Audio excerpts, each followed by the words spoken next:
رب اشرح لي صدري ويسر لي امري واحلل عقدة من لساني يفقهوا قولي. قال المؤلف رحمه الله: ومنها اي من اسباب محبة الله محبة ما يحبه الله من الاعمال القولية والفعلية والقلبية.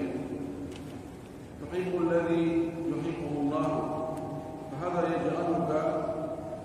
تحب الله، لأن الله يجازيك على هذا أن يضع محبته في قلبك،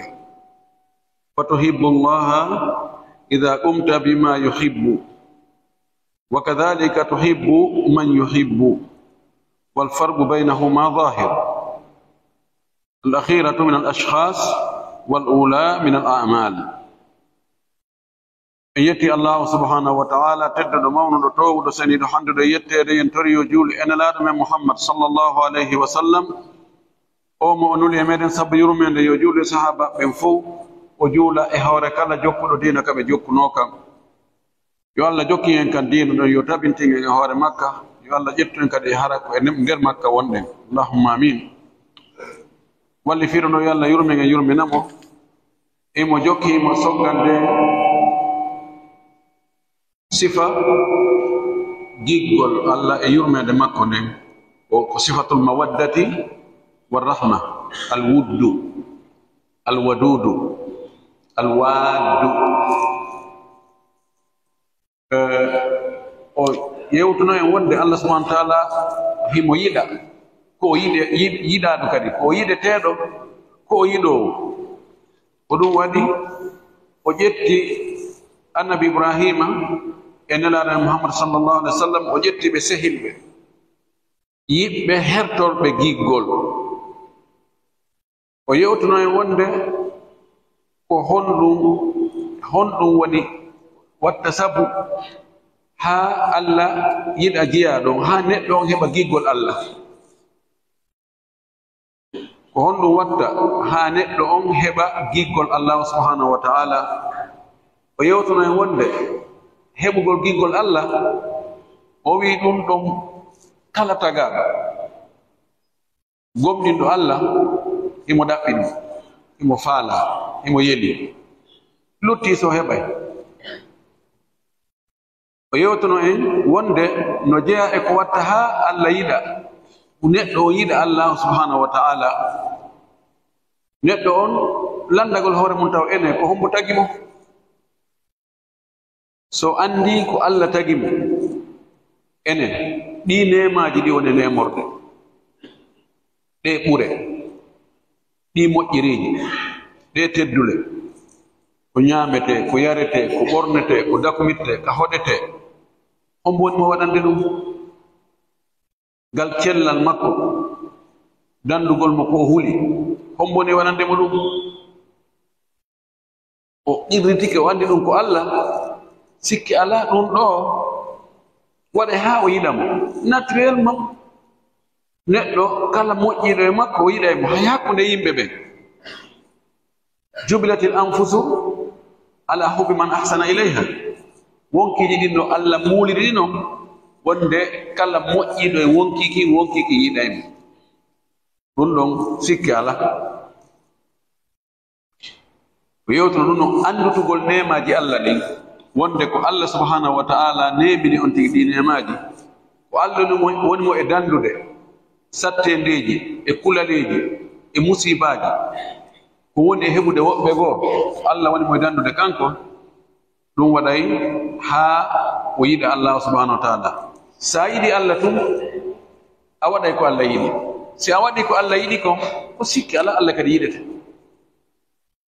O yi wa min ha no e ɗin sabuji kadi waɗayɗi ha neɗɗo yiɗa Allah mahabbatu ma yuhibbuhu llahu, yiɗugol ko Allah yiɗi kon, min al amali immorde e golleji, al qawliyati konguɗiyankoji, wal fi'liyati e golleyankoji, wal qalbiyati e ɓerndeyankoji. wattanen fondo o wi golleji, golle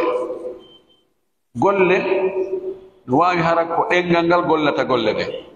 konngol waajagol janngugol jantagol inde Allah juulugol ila rasulullah sallam ɗum ko golle kono ko golle konnguɗi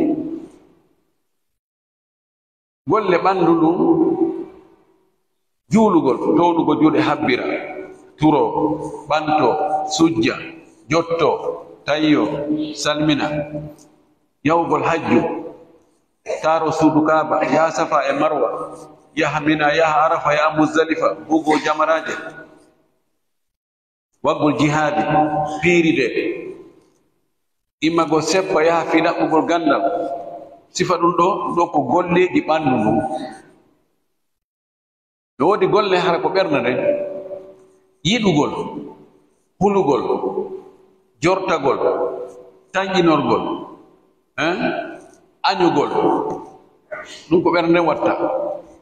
si goɗɗo no mette wona juuɗe ɗen hollata metterɗe naa ka juuɗe so'ata ka ɓernde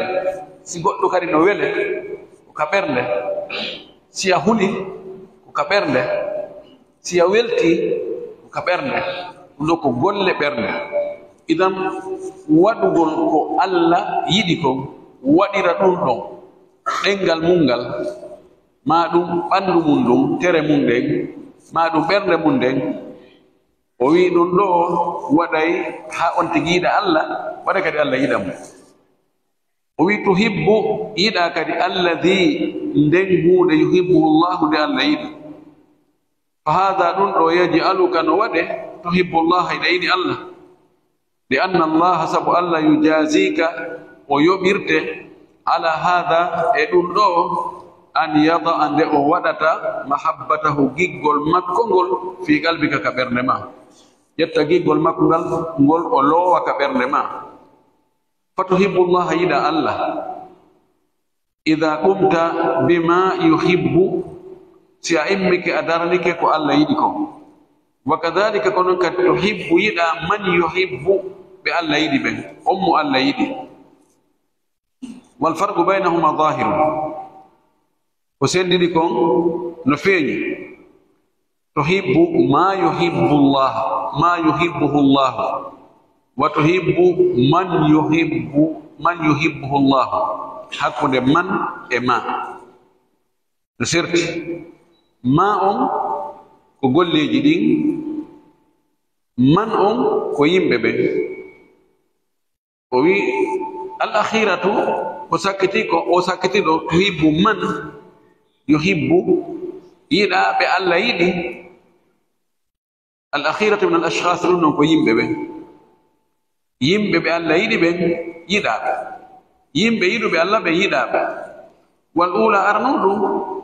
min al amali ko e golleji ɗin sabuna o ma ay tuhibbu ma habbatu ma yuhibbuhu Allah li'annana atayna bi ma allati li ghayri al-aqil min al-a'mal o wi en addi sabu enen en addi ma on mo tawata kañum ko hutorte ko fii ko mara ko haqqilta mara haqqil en addani ɗum no wonde golleji ɗin wal amakin e nokkuji ɗin wal azman e zamanuji ɗin wa hadihi man o wi oɗo no man lil aqili oɗo ko fii ko mari haqqille min al ashkhasi modde yimɓe ɓe yani tuhibbu nabiya sallallahu alaihi wasallam yiɗa annabijo on Muhammad tuhibbu Ibrahima yiɗa annabi Ibrahim tuhibbu Musa wa Isa wa ghayrahum min al anbiya yiɗa Musa e Isa e annabaɓe luttuɓe goo annabi Nuh annabi Adama annabi Yahya annabi Lut annabi Zakariya ila akhiri tuhibbu as-siddiqina yiɗa gongu ɓen wowla ɓe gonga ɓen gongu ɓen ka Abi Bakr wano Abu Bakr Omar Uthman Ali Talha Abdurrahman bin Auf Sa'd bin Abi Waqqas haka ɓe hatti wa shuhada yiɗa yamɓe shahidi ɓen wa gayra dhalika e ko wona ɗum ɗon mimman yuhibbuhumullahu ɓen ɓe tawa Allah no yiɗi ɓe fa hada ɗum ɗo yajribu laka mahabbata llahi ɗum ɗo poɗante giggol Allah ngol poɗante giggol Allah ngol Allah yiɗe وهو أيضا من آثار محبة الله دون وبتجي جيقول الله قول فهو سبب وأثر الله ونسب كان وتبتك سبنا كسو هورين دني مسيدا يب بموجب بالله يدي بيدا كو الله يديكم إذن نتلون في يو الله يدو يو الله يدو إن ترك الله يو الله يدو الله أرسك إن جيقول ما كونغول sabu jidin ko yo yidu yo irrito nema jalla din taw o mawni nabi o askintin nabi e makko kanko Allah on to matno o ndara piiji golleji din Allah yamiri ko kala ko Allah yamiri yo wade ma yo wowle yo fibe hare no welam on tigi wada dum yimbe yidube Allah ben darani ko Allah yamiri yo darane ko wodditi ko Allah hadi ko tugge patron be ben ko annaba ben nula ben ha hewti sahaba be wondi be ben annaba be nula ardi non ge yimbe mojji be ben be do on tigi dabe Allah e bindirtake meden kono se wari tu fi no battora ka haqqille si tawi joni ayidi molando yidi belando yidi ben tawida yidi be hida teddini be da manta be hida coba be ko lando yidi kon kadi hida yidi dum hida wadde ko anyi kon hida woddi ti dum hida woddi rentinde yimbe ben dum kadi sikki ala o yidete ka so andidu oyne odo ko enen odo eyo ko fidel jo sikki ala kala neddo naturellement neddo o neddo se andi tun odo ono yidi ko yiduda ko himo yidi be yiduda be ko pellet haray o woni jati haray o weldi wal aksu bil aks contraire si tawi woni kadi neddo andi odo wela mabem fop o falaka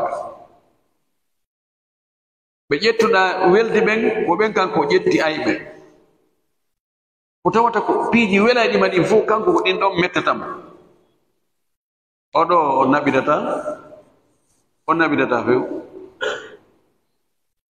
idan sen faala yo Allah yiɗu en taho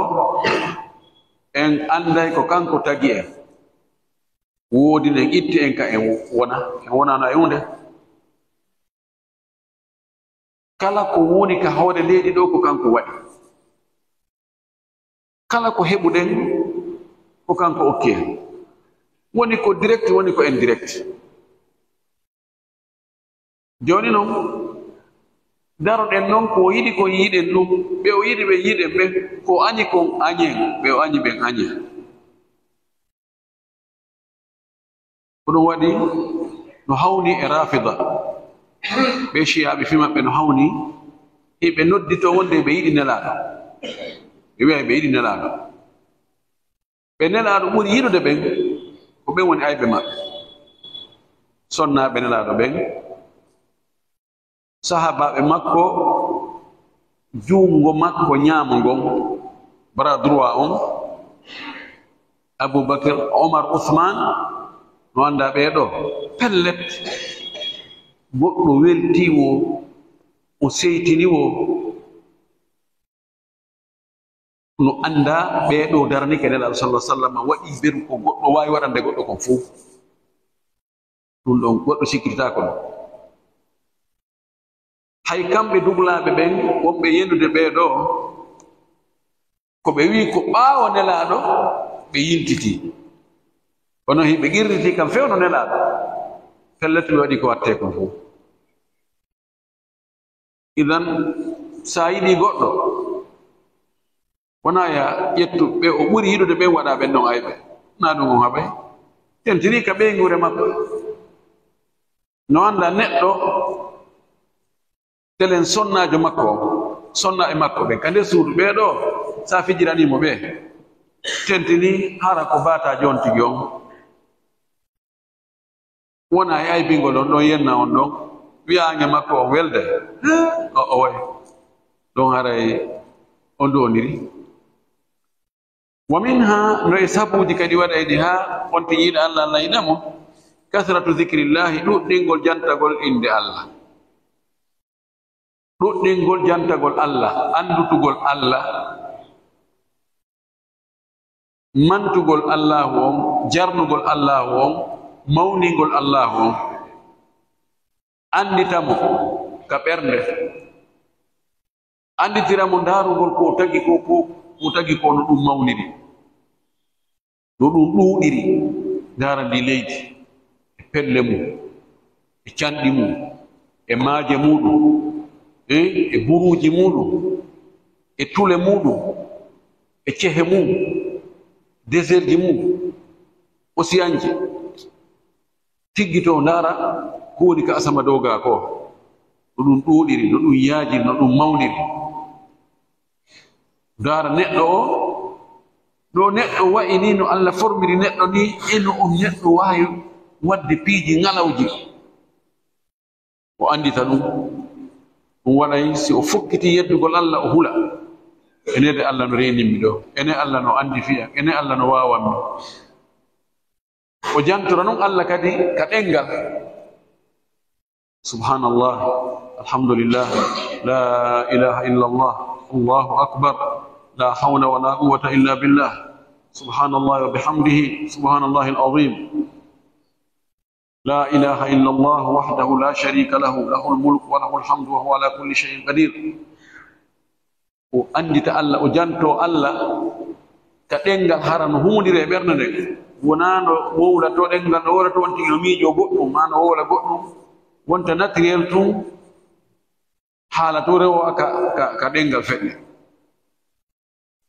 bihaythu yakunu daiman ala balik bihaythu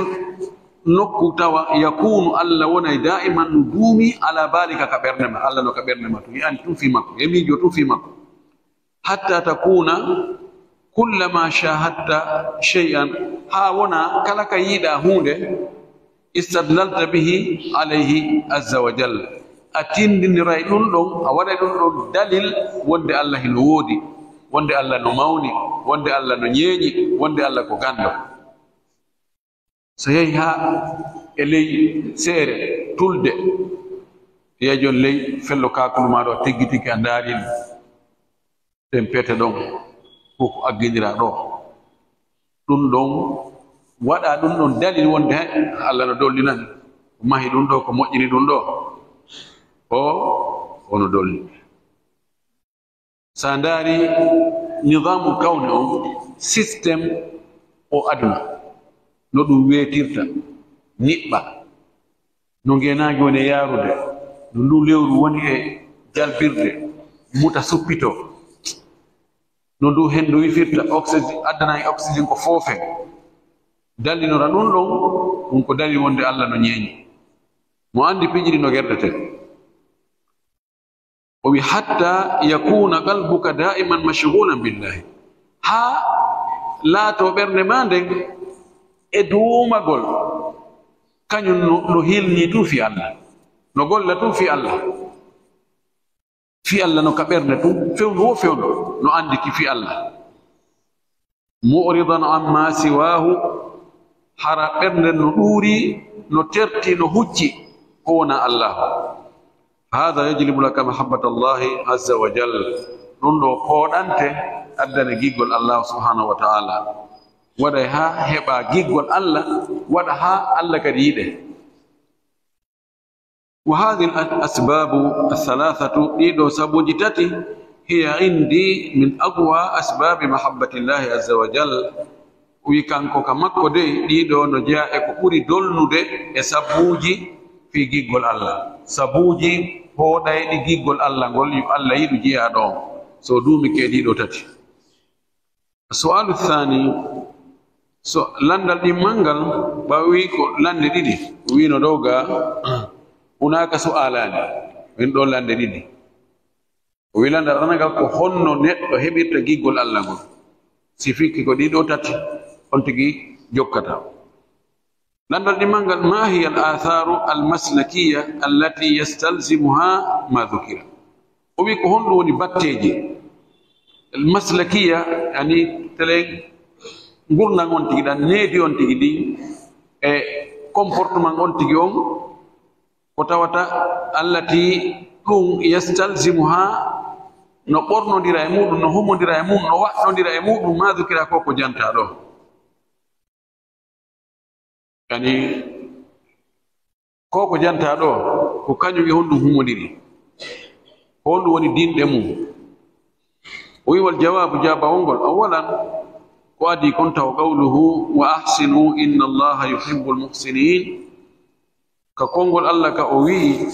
moƴƴine allah no yiɗi moƴƴinoɓe ɓen kasoto bagara aya 195 yaqtadi ɗum ɗon no ñaawi no landi an nuhsina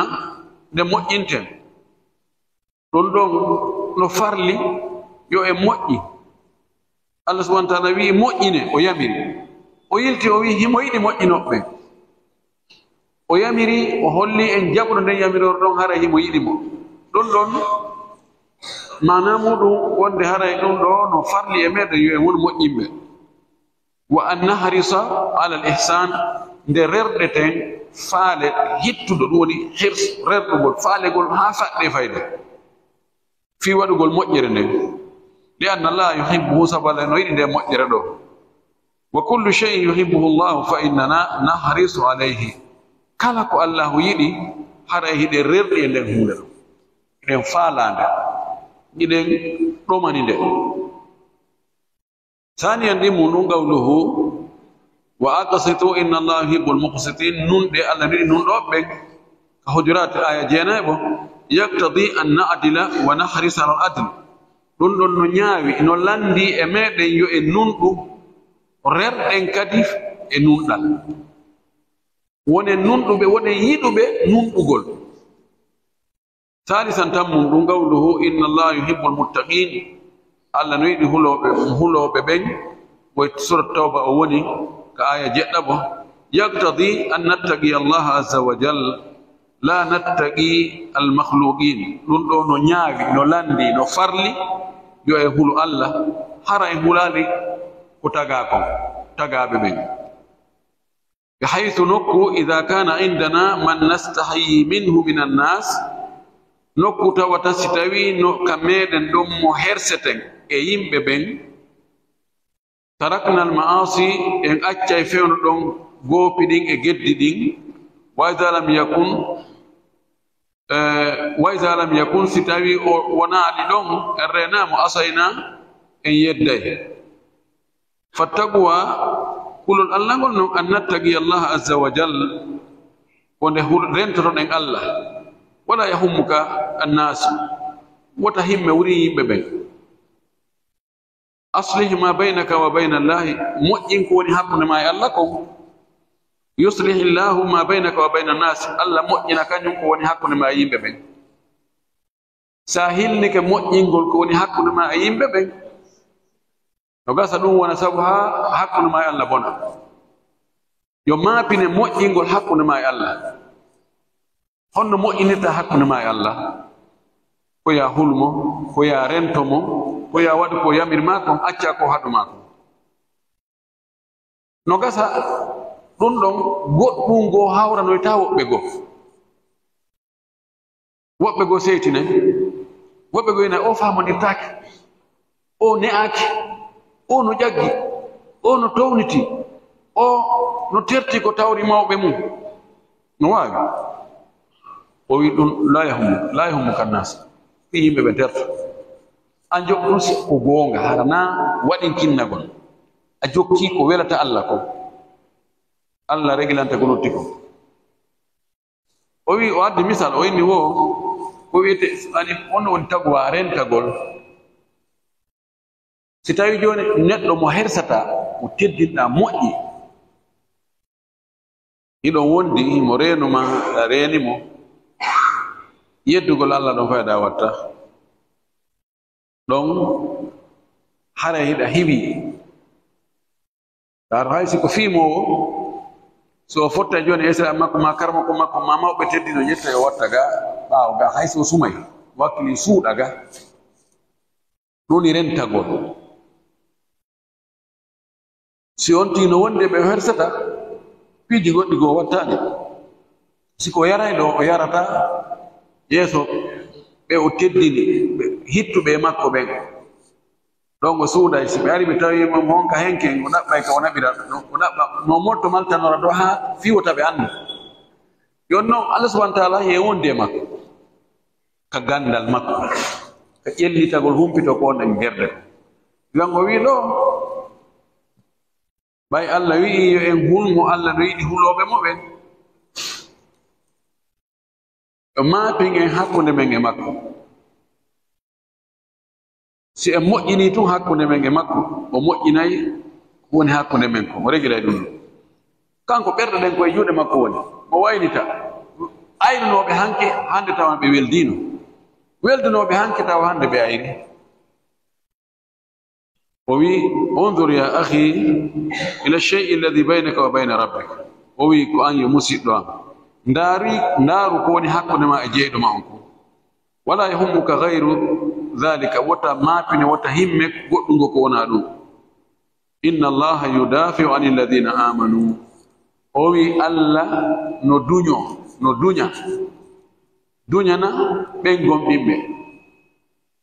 duñugol ko defandugol ko pottingol ko hiwgol ko raɗagol bone défense Allah no defanda ɓen gomɗinɓe idan joni an jokkoton ko Allah yamiri ko yimɓe goo ko immantoma ko mbile ko janne ko ayɓe ko haasiɓe Allah o dandete hara ɓurin an haqqille ma huccino e ɗum ɓe eɓɓa toon oɗon kala hatade muudi o no on mari chance ɗo kadi ngal ɗo kadi o laawike hara an anda wuri Allah no defande toon amma foton ko woni hakkunde ma e Allah kon o aya ɗo ka soɗɗo hajji o woni kanko watti 37 o wi ifal ma yaqtadihi alshar'u o wi waɗu ko sharia on ɗaɓɓi kon ko landi kon wasatakunu laka al aqibatu o wi battane moƴƴe ɗen ko an wonanoyto wasatakunu laka laatanoytoma al aqibatu battane ɗen yani timmode moƴƴere nden fem moƴƴo on sakkitode yelande yettanden ko an wonanta si a waɗi ko sharia on landi a waɗu kon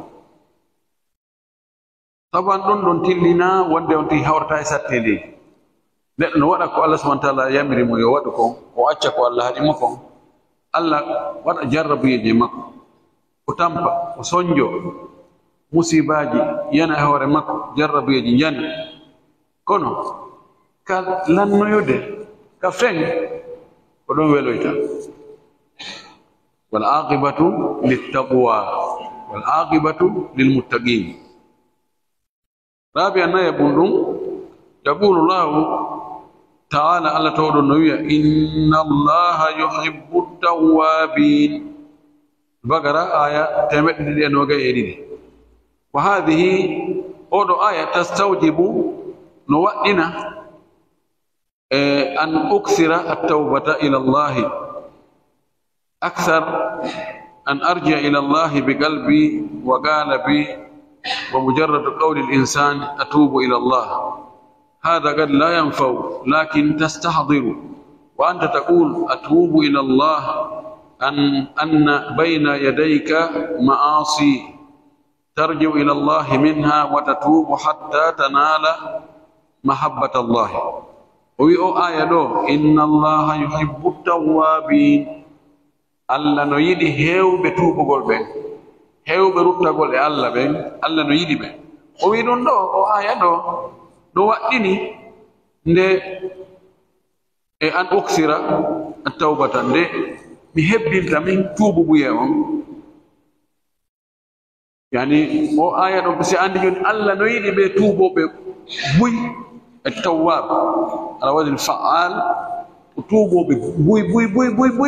tuuba tuubito hebbiɓe tuubugo Allah no yiɗi ɓe dan ɗum ɗo no holli wonde an kadi ɓay hiɗa yiɗi tawede ɓe ɓe Allah yiɗi an kadi hebbina tuububuye on ruttagol e Allah ani aksar ay an uksira at-tawbata ila Allah aksar an arji'a ila Allah bi qalbi wa qalabi aw uksiru an arji'a ila Allah bi qalbi wa qalabi aw aksar tuubugol ka Allah rutto ka Allah ɓuri kon tigi yiltorta ka Allah o inde mi yiltorta ka Allah bi qalbi e ɓernde an wa qalabi e muuluwal angal qalab ko muuluwal ko ka hunde watte fiyo hunde tumbo ɗon formo kono ɓeyna noon galban wa qalaban konti joni ɓernde e ɓanndu qalab ko nduɓan no neɗɗon formuri ni no anndira no muuluwal joni a joɗɗina muuluwal ngal jiiɓa simon on waɗa nder ton sa ittoyi wona muuluwal embere formo embere birkirne formo embere muuluwal ngal ni ko noon neɗɗo o muulira woni qalab mi yiltora ka Allah yani ɓanndu e ɓernde wa mujarradu qawli insan o wi noon o wiigol tun konngol neɗɗo on tun wiigol tun atubu ila llahi tuubi ka Allah tuubi yo Allah o wi hada qad la yanfa yani ko yaari rutto e Allah qalban wa qalaba ɓanndu ma ndun wo ɓernde ma nden o fof ko yilto ka Allah fof haram no yani no so'i wonde Allah subhanahu wa ta'ala no ɗon gandal makko ngal no ɗon reenugol mo ngol no ɗon yiwgol mo ngol no ɗon aynugol mo ngol no ɗon amma tun konngol ko neɗɗo tuubu ila Allah hara ko konngol tagriban e ɓaawa kuugal woni joni rottini woni to no yalta tun ka hunnduko o yi ɗon tun gaynata o wi lakin kono ko honɗum ɗaɓɓa tuubu wiye hombo ɗaɓɓa yiltagol ka Allah honɗum ɗaɓɓa tastahdiru tawna istihdar tawnugol addugol harano tawa wa anta taqul tawa hiɗa wi'a atubu ila Allahi e tuubude ka Allah adda ɗon anna bayna yadayka ma'asi no yeeso ma ɗo goopi bakkatuji bus miijoɗa wonde a sikkayya mooɓi tulde goopi tulde bakkatu ya hibbi ɗum joni noon ya faala yo Allah yaafama ɗum inna mi tuubi yo Allah so'a ɗum tarji'u ila Allahi minha hiɗa ruttade ka Allah ga hiɗiɗo goopi joni ya faala dogude acca ɗi kadi woni ɗon kadi hibbi ɗon nangalama ena joni a hoti ka Allah wata tuuba hatta tanala mahabbatallahi ha heɓa giggol Allah ngol ani ko ni ɓe mana ko fonnugo faala e wiide ɗo ko wonde tuubowo ka Allah wona wowlugol ngol tun ko yo so'u ka ɓernde makko a sikkay joni fewnɗo ni o andita bakkatuji ene himo fenuno ene himo jamfino ene himo wanno zina sa'igo ene mo wanno ɗum ene mo wanno ɗum ene ɗum ɗum fof no hibbi habbimo joni noon mo qirritiino joni ka wonki makko a sikkayno joni mo addi ɗum fof ko hibbi yeeso makko ɗo inna Allah wa ɗum ɗo fof ko min waɗi ɗum ɗo mi acci ɗum ɗo joni mi dogi ɗum ɗum wiyaade ka ma si tawi neɗɗo o so'iri noon ko ɗum woni tawbatan nasuhan tuububuye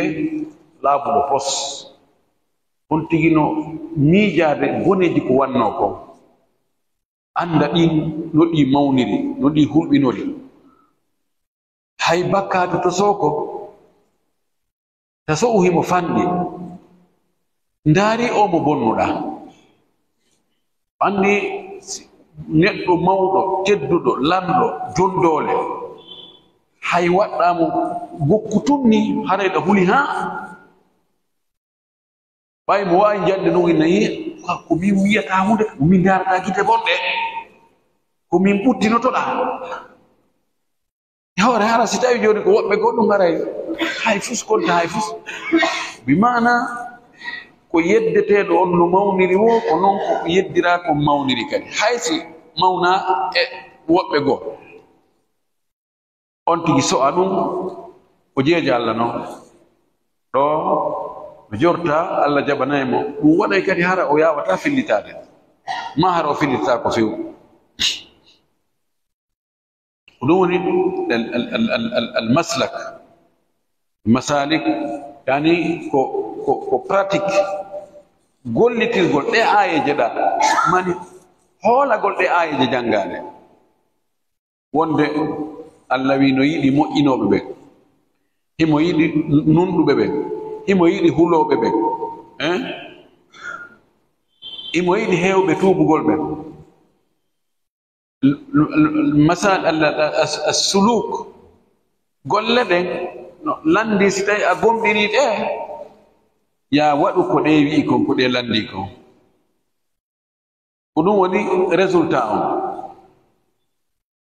o wi wa yuhibbu al-mutahhirin fayin ko ka bagara aya 192 o wi himo yiɗi laɓɓinotoɓe ida gasalta thawbaka min an-najasati si a looti joni a wuppi concol mangol tawi soɓe no maggol a yetti soɓe o tuhissu bi anna Allah ahabbaka so a wonde Allah no yiɗuma ɓay himo yiɗi laɓɓinotoɗo a laɓɓinike so a ɗon noon wonde ene mi waɗi ko Allah yamirimɓe alhamdulillah li anna Allah yuhibbul mutahhirin sabu Allah no yiɗi laɓɓinotoɓe ida tawaddata si a salligike tuhissu so a bi anna Allah ahabbaka wonde Allah yiɗima de annaka tatahharta sabu a laɓɓintinnike Allah no yemma ya laɓɓintinno mo yiɗi laɓɓintinniɓe ɓe ida iktasalta si a lootike woni ko janaba lootiɗa woni ko e tuundi lootiɗa tuhissu ɗa so'a anna Allah ahabbaka wonde Allah yiɗima ɓay a waɗi ko o wi ko o wi himo yiɗi laɓɓintinnotoɓe li anna Allah yuhibbul mutahhirin sabu Allah no yiɗi laɓɓintinnotoɓe ngol so'ugol ɗo ngol ɗuyti e meɗen ene moƴƴi ko ɗum waɗi fayda on ti waɗa e dewal o heɓata dakam e dewal ngal ngol so'ugol ko ɗum ɗo attinoɓe ko ɗum ɓe ɓurdi en si ɓe waɗino dewal ɓe so'ayi wonde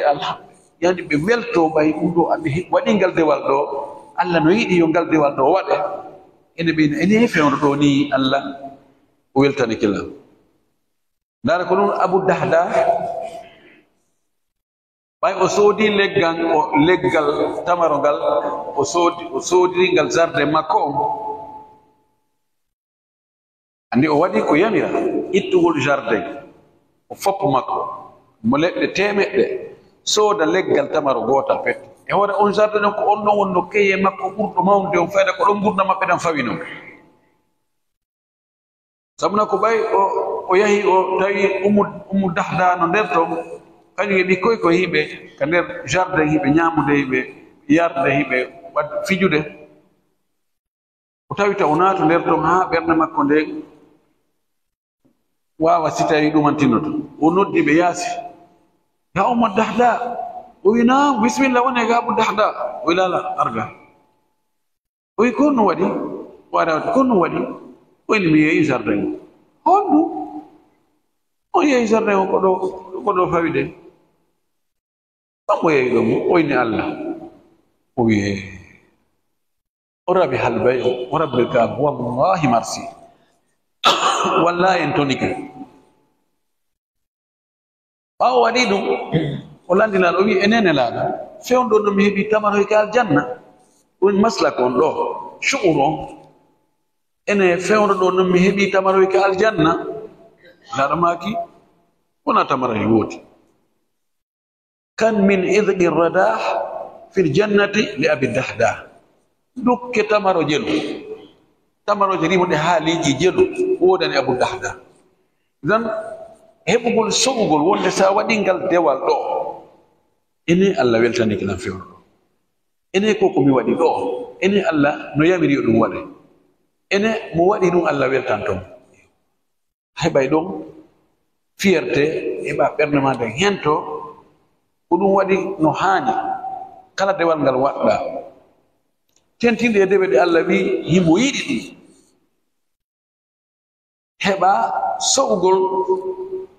sentiment ka ɓernde ma wonde Allah weltanike ma ɗum encouragete kadi ya ɓeyduto ko ɗum o faala e wiide ɗo o wi wallahi mi wodiri Allah innana la ghafiluna an hadihi lmaani o inni o wondiri Allah o wi enen iɗen welsidi e ɗi manaji ɗo ɗi ngol soɓugol ɗo ɗen welsidi akthar ma nastamilu tahara min annajasati aw min al ahdath li annaha shartun li sihhati salat khawfan min an tufsida salatana o wi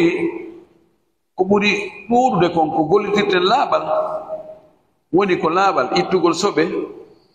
ka coñci ma ka ɓanndu ma ka nokkure ma ko laaɓal tayre ɗum ko salligagol ma lotagol longal ko waɗirten ɗum ko tawde ngal laaɓal ɗon ko charte fiye julde nden sellu waɗiren ɗum ɗon hulgol ta ɗum ɗon bonnan e julde men nde lakin yahibu anna ko woni tun no wirno e meɗen kathiran ko heewi an nash'ura nde so'eten bi anna hada qurbatu wonde ɗum ɗo ko ɓattor ɗum Allah wa sababu li mahabbatillahi lana ko sabu Allah yiɗugol en sabu giggol Allah wonande en law kunna nastahdiru indama yaghsilu l-insanu nuqtata bawlin si tawi no hara hiɗen anditayno tawna istahdara no arayno ka haqqille mum ka ɓernde muɗum sanga neɗɗo on lootata sintere bawle asabat thawbahu nde memi coñci makko ɗin anna dhalika wonde lootugol nden sintere bawle ɗon yajlibu mahabbatallahi lahu ɗum pooɗanaymo giggol Allah ngol pooɗanaymo yo Allah yiɗimo giggol Allah ngol la hassalna khayran kathiran en heɓayno moƴƴireji buy lakinnana fi ghaflatin kono e welsidi lay ko wolɗo koko gonga ko wolɗo kon ko gonga soɓugol ngol tawno darso karama koɓe goo ɓe jangina ka haram Makka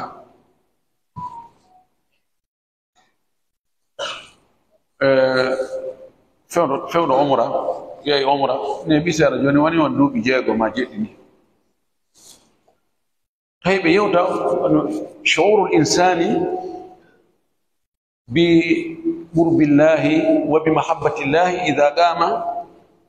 bima amara Allahu bihi neɗɗo so'ugol heɓugol sentiment so'ugol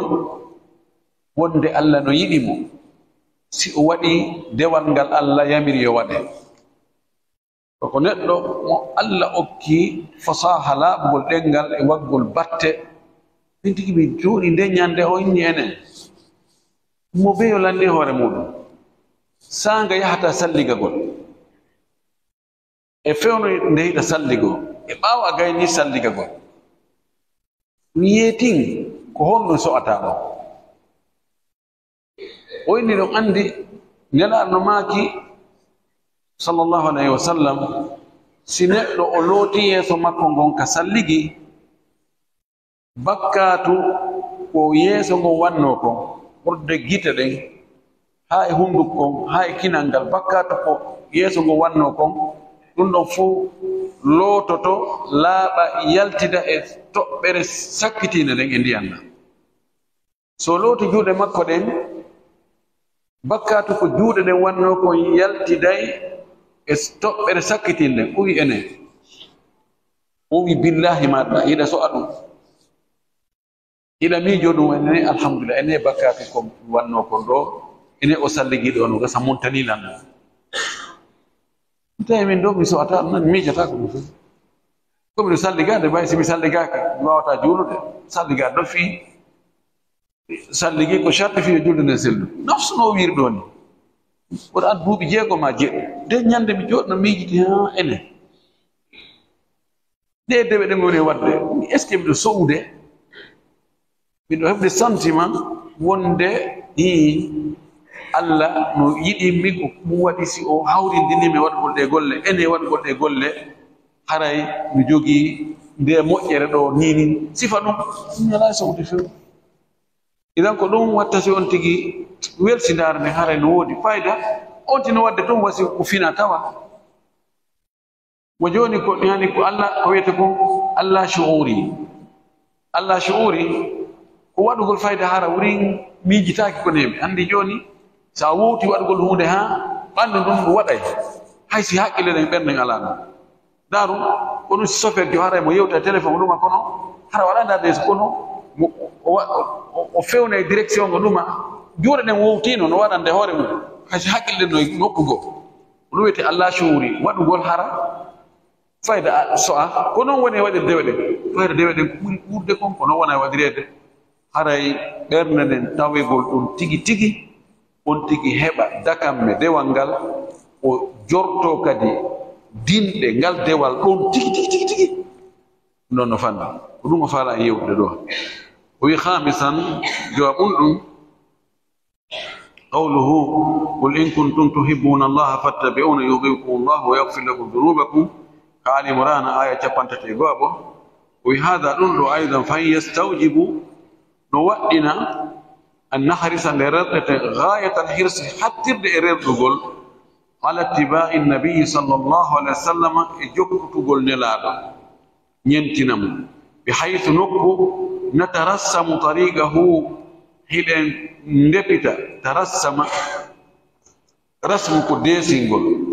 ترسم كجوكو كديسينا جوكو تشيفول تشيفا ماني أجوكتين باتنقول كيفول نو أترسم الخطة بدون جوكتو دنقول كيفول نو سيفران من كريم جوكانقول إذا جوكت الله والمكو نت لا نخرج منه إن يلتتا نقول الله والمكو ولا نقصر عنه الرب إن ذاكر نقول الله ولا نزيد إن بيدتا ولا ننقص إن ويتتا قال سبحانه وتعالى وي أوبي نلا وي أوبي ستوي هيدو يدي الله jokkela min Muhammad on tumati Allah yiɗay on o yaafo on bakkatuji mon o wi ngol konngol ɗo o aya ɗo ka Allah yamiri nelaɗo makko on yo yeeto mofte makko ɗe goynaɓe hey ko onon mofte am si hiɗo yiɗi Allah jokkela so jokkila Allah yiɗay on si Allah yiɗi on o yaafoto bakkatuji mon ɗi o wi ɗum ɗo no landi si en faami ɗum ɗo moƴƴi no landi yen rerɗu yen faade ka haa ka faade hatti yen wakkilo haa ka wakkilaare hatti fi jokkugol nelaaɗo ko ɗum waɗi si en jokki nelaaɗo Allah yiɗay en o yaafo bakkatuji men ɗi ko honɗum ɗaɓɓete ɓuri ɗum alaa ko hitti ɓuri ɗum ɗon yo Allah yiɗe yo Allah yaafama idan ko honɗum watta on sabu ko yaa jokku nelaaɗo idan ɗum ɗon no yani no landi wonde ye jokkutu batteji nelaaɗo ni hadwal uddati bil udda teppere hara en feƴƴit en yaltaade ngol laawol ɗon wona ka ɓeydugol wona ka ɗoytugol o wi wa shu'uruna hada yahmina min albida'i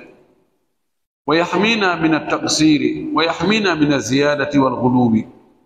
o wi ngol so'ugol men ɗo si en so'i ɗum ngol so'ugol ɗon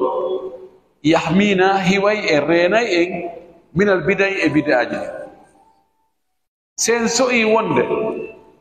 giggol Allah ngol ko heɓirtengol ko jokkugol nelaaɗo bakkatuji men ɗin ko yaaforte ko jokkugol nelaaɗo si en so'i ɗum en watta bid'a ngol ɗon so'ugol danday en créyugol bid'aji wa yahmina min at-taqsir ɗum ɗon kadi reenay en raɓɓiɗinnagol sanɗina sunnaji ɗin non ɓay ko sunna tertoɗe yande modi ɗum kadi ko sunna on fiddimode ene ɗum ko farilla wona farilla modi a watta a ronkintinne en ɗon on kadi ɗum won taksir raɓɓiɗinnagol ɗum ɗo si en anndi wonde si en jokkine laaɗo en anndi ɗo ko nelaaɗo wanno jooni ko nelaaɗo wanno kon taw woni wigol ɗum ɗo no ko sunna ɗon ɗo ɗumannaaki na farilla ko sunna ko mo waɗi heɓa e baraji mo acceɓata bakkata si tawi en anndi ko si giggol Allah ngol yo Allah yiɗu en ɗum no yowi ko condition yen jokku nelaɗo walla en hawa ko den jokken mo ñentinen mo ko ɗuuɗi o ko fandi o woni sunna woni farilla hara kadi en ɓeydata o yahmina mina ziyarat ɗum rena en kadi ɓeydugol e hoore kon laaɗo wanno kon wal huluwi e feƴƴintinnugol ɓurtina ولو أننا نشعر بهذه الأمور ستاين هرهيدن سؤال دي بيجرو هراينو بيجي بوي فوق تانيك فانظر كيف يكون سلوكنا وآدابنا وأخلاقنا وعباداتنا kono joni ndari honno latorta sulukuna no wuuride no nonɗe e waɗide suluk kono neɗɗo wayi noon jikkuji ɗin comportement ji ɗin dewe ɗen ko honno woniri neediji men ɗin e jikkuji men ɗin e dewe men ɗen kono no so'irɗen wona o aya ɗo no so'irɗen wonde giggol Allah ngol fiyo Allah yiɗu en no conditionna no waɗa charte wonde koye jokku nelaɗo ɗum walla en wakkilɗe jokkugol mugoy sabu no pelletiɗen faala yo Allah yiɗu en pelletiɗen faala yo Allah yaafo bakkatuji men ɗi ɓayne wadde bakkatuji idan no sabu ko watta Allah yiɗa en o yaafo bakkatuji men ɗi koye jokku nelaɗo jokkugol nelaɗo ngol ko wattugol batteji makko ɗin ko wanno kon waɗa woni ko farilla woni ko sunna wota ɓeydu ɗon wota ɗoytu ɗon sabuna sa ɓeydi hoore ɗon hol maana lengal alhaali ngal no holli wonde nde ɓurno e ɓurdinal wakkilare si tawi no hara ɓeydugol ɗon no moƴƴino ɓay Allah yiɗama ɓuri ko innelaɗo ko o wiya nelaɗon yo ɓeydu sa ɗoyti ɗon kadi ko raɓɓinɗinnagol dan wallete ha wona jokkuɗo nelaɗo sallah sallam ñentinowo yondinora beru ko nelaɗo wanno ko sadisan jeega mum ɗum qawluhu konngol makko ka wino ya ayuha alladina amanu man yartadda minkum an dinihi fasawfa yati llahu biqawmin yuhibbuhum wa yuhibbuna e maida capanɗe 5 o wi hey ko onon yo gomɗimɓe kala wo yiltitiɗo e moɗon ka diina mum yiltiti terdina ka inni diina kam mi ronki yo anndo lorrali Allah goy Allah no jogori addoygol woɓɓe go tawa himo yiɗi ɓe hiɓe yiɗi mum o aya ɗo en janginomo ɓaawo ko e maida aya 54 bo o wi نحذر به من الردة عن الإسلام أو نحذر به من الردة عن الإسلام هذا رنتينيري ngol kongol ɗo gay yarton dingo yalta e nder l'islam allati minha no jeya e ngol yarton dingol yaltugol kal islam tarku salati masalan tertagol julde nden few epiide misal wa iza alimna se en andi anna allaha wonde Allah yuhaddiduna imo hulɓinirde en imo kambirande en bi annana no enen inirtadadna se ruttike en yiltike ka diina an diinina ka e diina meɗen en akkitidina kan en ɗumannike ahlakana allahu Allah halkay en wa ata bi qawmin o addoya yimɓe goo yuhibbu himo yiɗi ɓe wa yuhibbuna hiɓe yiɗi mo wa yaqumuna hiɓe darano bi wajibihim waɗɗiɗi maɓɓe ɗin nahwa rabbihim telen jeyɗo ɓe on fa innana no enen on tumati nulazimu en humodiray en waɗɗodiray en jogodiray ta'atallahi ɗoftare Allah nden wal ibtiada e woɗtagol an kulli ma yuqarribu lirriddati kala kono ɓattina yartondingol en rentoto en woɗɗito kala kono ɓattina goɗɗo yaltugol diina si en andi wonde jaka enen si en akkitika diina en yalti e makka en yiltori ɓawre jaka Allah no wawi o mula en fof o fitta en o laɓɓina poska leydi ɗo o addoya woɓɓe goo o taga woɓɓe goo tawa ɓen ɗon himo yiɗi ɓe hiɓe yiɗi mo hiɓe darano kala ko o wi'i hiɓe acca kala ko haɗi ɗum ɗo si tawi ko en jon haqqillaji ɗon ɗo waɗɗinayi en wonde he kori wakkiloɗen nani kori jokken ɗoftare Allah nde kori woɗɗitoɗen kala kono yaltina en e diina ko ɗum ɗon nafoore janngugol ɗe aayeji o wi saabi an jeɗɗa ɓumɗum qawluhu inna allaha yuhibbu alladina yuqatiluna fi sabilihi saffan ka annahum bunyanun marsus ko aya koye saffu woni kanko woni aya nayi bo Allah wi subhanahu wa taala wonde tabiti wonde Allah no yiɗi ɓen ɓe no haɓa fi ɓantugol laawol makko ngol saffan hara ko hiɓe jogodiri ɓe woni saffugol gotol goro goccowol gotol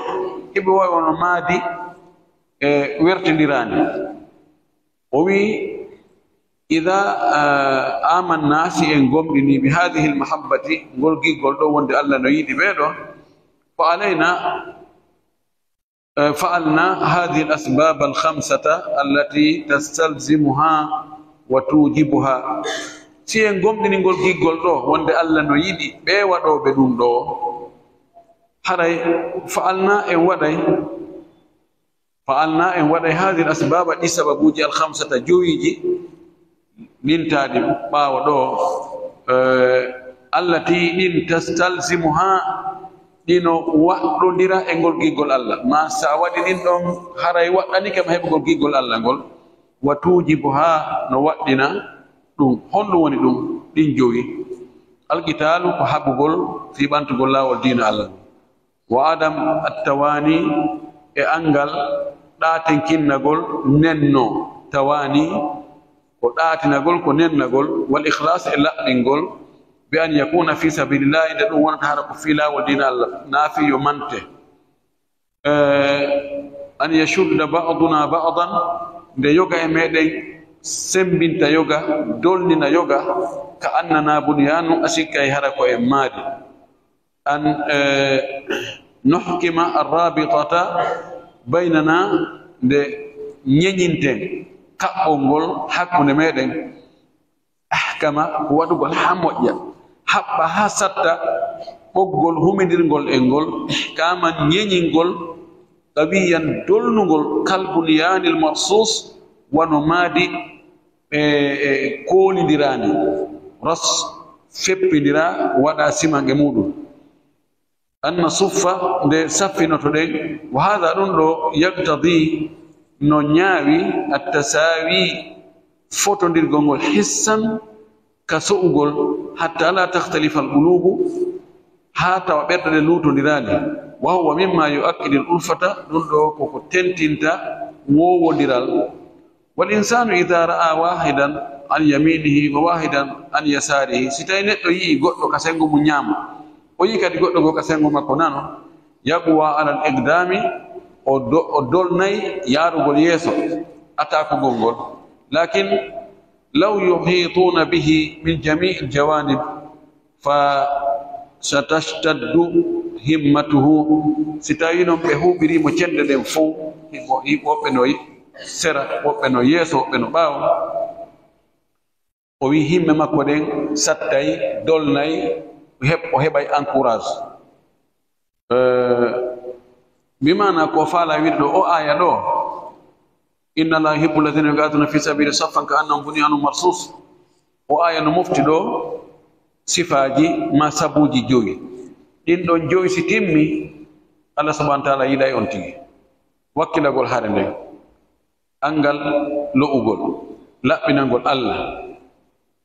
tawa ko fi sabilillahi on tewne haɓir naafi mantegol naafi ittugol mone naafi jingal ngol leñol ma jingal ngol e parti jogodiral ngal hakkunde yimɓe ɓen jogodiral hissan wa mana jogodiral ngal yani si tawi no haɓede tawa no organisa na goɗɗo to no bakodira si tawi a yeƴƴiti a tawi goɗɗo no ka ñaama goɗɗo no ka nana aynayi way namin tum mahi on ti herse kadi e sortagol ɗon kañum o wi si ɓalli ɗin jogodiri feppi ɓerɗen kadi feppay ko ɗum waɗi ka saffuji julde ɗalɓe sono sanno maaki yen feppu fala takhtalifu fatakhtalifa qulubukum tan wadu muro jojo woɓe nata woɓe yalta si hesso so ande nden si luutodiri ɓerɗe kadi luutodiray o wi ɗiɗo si ɗiɗo waɗi haray giggol Allah ngol waɗɗike e hoore ɓe ɓe timminɓe ɗum ɗo o wi fasara fi hadi l ayati thalath woni e ɗe ayaje ɗo tati mabahis ɗaɓɓitalle wiƴƴitalle ara ɗum ɗum isbatul mahabbati bil adilla sam'iyya ko tabintingol giggol Allah ngol wonde Allah no yiɗa himo yiɗe kadi tabintan ɗum daliji nanaɗi ɗin ɗum ko ayaje ɗen ka alqur'ana e hadisaji nabi sallallahu alaihi wasallam ɗimmum ɗum asbabu ha sabuji waɗayɗi giggol Allah yiɗa jiyaɗo on tati on al athar al maslakiyya fil imani biha ko batteji telenka pratique telenka golle wonande gomɗingol ɗiɗo sabuji ma ɗeɗo ayeje haray darde mon ɗon inchallah mawdu himo juuti no tokkodiri ha yeeso ga dan ɗum ɗo holli wonde ɗe ayeje jantaɗe ɗo tabintinɗe giggol Allah subhanahu wa ta'ala wonde Allah no yiɗa himo yiɗe e sabuji waɗayɗi ha Allah yiɗa jiyaɗo on mo gomɗini ɗum honɗum waɗi maslak suluko on ko wonde ɗum ɗum ɓeydaymo wakkilde ɓeydaymo gomɗinde ɓeydaymo waggol pratique en torki Allah subhanahu wa ta'ala yo Allah waɗu en gollitiroɓe ko annduɗen kon o andina en ko en anda kon fof ko hato jinno en andugol kon fof o yaafa ko wonɗon e faggude kon waɗa aljanna o wirde meɗen wa akhiru da'wana ani alhamdulillahi rabbil alamin sallallahu wa sallam wa baraka ala nabiyyihi al amin